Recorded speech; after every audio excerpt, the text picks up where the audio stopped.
गाय में देवी का वास होता है, इसलिए उन्हें हम गौ माता कहते हैं। और हमारे मध्य प्रदेश के मुख्यमंत्री डॉक्टर मोहन यादव भी बहुत ही बड़े गौ सेवक माने जाते हैं। और गौ संरक्षक को लेके मध्य प्रदेश सरकार अभी प्रदेश में बहुत सारे सब्सिडी दे रही है, बहुत सारे गौ संरक्षण को लेके काम कर रही है। तो इस जन चौपाल के माध्यम से हम गौ संरक्षण पर, हमारे यहाँ कुछ बुद्धिजीवी हैं, उनसे हम बात करेंगे कि गौ संरक्षण पर उनका क्या सोचना है प्रदेश की सरकार को लेके। प्रदेश सरकार गौ संरक्षण को लेके सब्सिडी दे रही है, इस पे आप क्या कहेंगे? ये कहाँ तक मतलब लाभान्वित है लोगों के लिए? देखिए, निश्चित रूप से जो मध्य प्रदेश की मोहन सरकार है वो गौपालकों के लिए, गौ संरक्षण के लिए बहुत सेंसिटिव है। क्योंकि मोहन यादव खुद गौपालक एक हैं और अच्छे से वो गोपालन को समझते हैं, उससे क्या लाभ होना है, क्या लाभ होते हैं, इन सब चीज़ों को बहुत अच्छे से जानते हैं। क्योंकि अभी ये उनकी एक अभिनव योजना है कि गौपालकों के लिए उन्होंने अनुदान बढ़ा दिया है और गौशालाओं में अलग से कैपेसिटी उन्होंने निर्धारित कर दी है, बढ़ा दी है। उसके लिए गौचारा और गौ संरक्षण के लिए अलग अलग नई सुविधाएं वो गौशालाओं में दे रहे हैं। जिस तरह के आपने देखा होगा कि पहले 20 रुपये एक गाय के लिए अनुदान मिलता था, अब उसको उन्होंने बढ़ा के 40 रुपये कर दिया है।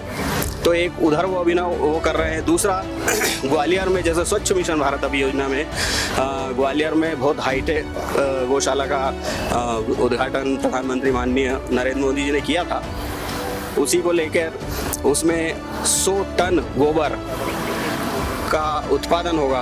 कैसे होगा कि उन्होंने 10,000 गायों की वहाँ पर कैपेसिटी रखी है, जिसमें अभी 2,000 गायें तो अभी पालन उनका हो रहा है वहाँ पे, जिससे 100 टन गोबर डेली होगा, जिससे 2 टन CNG उत्पादन होगी, जिसमें नगर निगम की जितनी भी गाड़ियाँ चलेंगी वो उसी CNG उससे चलेगी, गैस से। तो इस तरह की योजनाओं को वो अच्छे से बढ़ा रहे हैं, उनका प्रतिपालन कर रहे हैं। और जितनी भी गौशालाएँ हैं मध्य प्रदेश में, उन सभी में वो हाईटेक्स बनाना चाह रहे हैं उनको गौशालाओं को, ताकि जो भी गोचर वहाँ पर पालन किया जा सके उनका, तो अच्छे से पालन किया जा सके।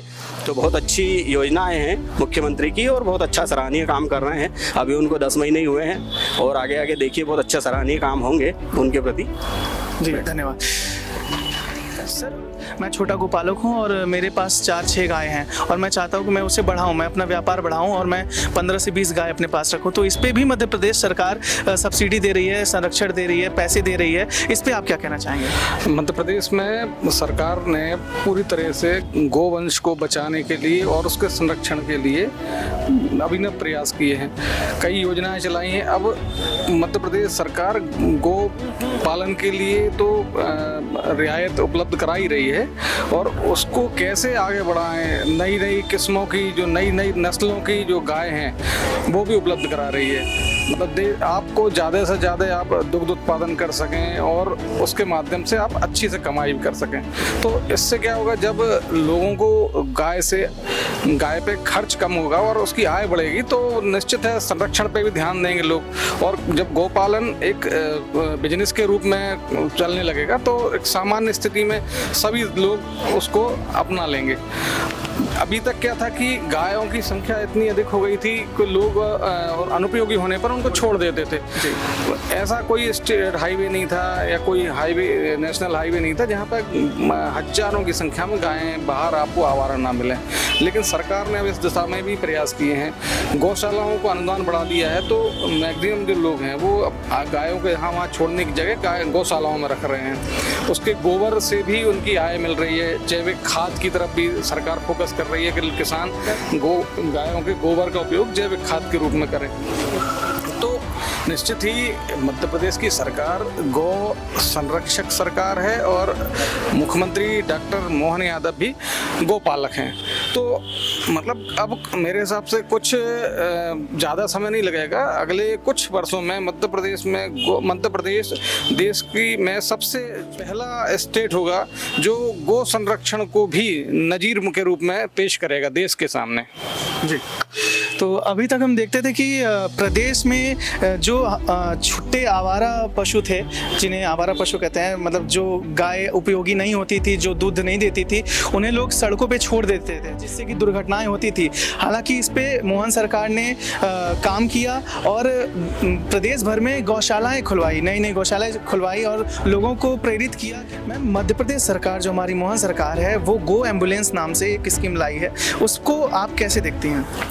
पहली बात, डॉक्टर मोहन यादव जो हमारे मुख्यमंत्री हैं, उन्होंने ये बहुत अच्छी पहल की है, गो एम्बुलेंस।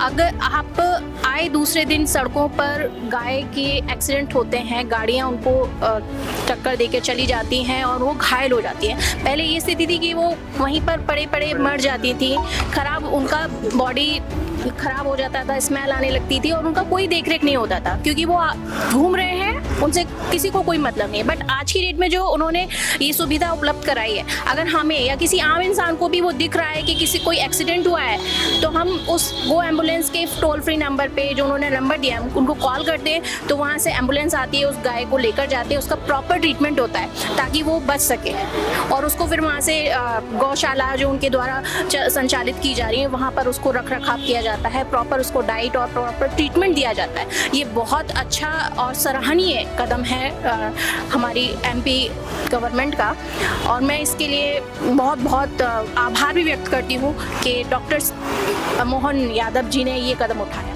मध्य प्रदेश के ग्वालियर में देश की सबसे बड़ी हाईटेक गौशाला बनी है, इस पे हम जानते हैं कि आपकी क्या राय है, आप इस पे अगर कुछ बता सकते हैं? जी बिल्कुल, मध्य प्रदेश के ग्वालियर में हाल ही में देश की सबसे बड़ी जो हाईटेक गौशाला का है जो उद्घाटन किया है, जिसको प्रधानमंत्री नरेंद्र मोदी ने उसका उद्घाटन किया है, सीएम मोहन यादव ने उसका उद्घाटन किया है। तो इससे ही आप अंदाज़ा लगा सकते हैं कि हमारे सीएम जो हैं मोहन यादव, वो गौ संरक्षण को लेकर कितने गंभीर हैं। हाल ही में एक विधायक पारित किया था उन्होंने, जिनमें गो तस्करी करने वालों को रोकने के लिए सीएम ने सख्त कार्रवाई की मतलब बात रखी थी और विधायक वो पारित भी हुआ था। हाल ही में सीएम मोहन यादव, अभी अगस्त की बात कर रहा हूँ मैं, उसमें गो तस्करी करने वालों को 7 साल तक की सजा का प्रावधान दिया गया है। तो इससे ही आप अंदाजा लगा सकते हैं कि मोहन यादव गो संरक्षण को लेकर कितना काम कर रहे हैं। जगह जगह गौशालाएं बन रही हैं, जो आवारा पशु है उनको बचाने के लिए गो एम्बुलेंस की शुरुआत मोहन सरकार द्वारा की गई है, जो मतलब शायद ही बहुत कम राज्य हैं ऐसे जहाँ पे गो एम्बुलेंस की शुरुआत ऐसी की गई है। हम देखते हैं आवारा पशु एक्सीडेंट हो जाता है, जो उनको उठाने वाला कोई नहीं होता है, नगर निगम सुनवाई नहीं करती है।